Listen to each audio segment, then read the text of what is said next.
రేపు అందరికీ కూడా వైఎస్ఆర్ కాంగ్రెస్ పార్టీ ప్రతి కుటుంబ సభ్యుడికి జూలై 8వ తారీఖు అనేది ప్రత్యేకమైన దినం.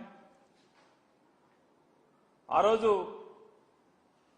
దివంగత ముఖ్యమంత్రి రాజశేఖర రెడ్డి గారి 75వ జయంతి సందర్భంగా వైఎస్ఆర్ కాంగ్రెస్ పార్టీ రాష్ట్ర వ్యాప్తంగా పెద్ద ఎత్తున సేవా కార్యక్రమాలు చేయాలని చెప్పని ఏ మహనీయుడి స్ఫూర్తితో అయితే వైఎస్ఆర్ కాంగ్రెస్ పార్టీ ఆరంభించబడిందో అదే స్ఫూర్తిని కొనసాగిస్తూ మళ్లీ పునరంకితం అవుతూ స్వచ్ఛంద సేవా కార్యక్రమాలు చేయాలని చెప్పని రక్తదానం చేయటమో లేదా ఏదన్నా స్కూల్లో పిల్లలకి పుస్తకాలు అందించటమో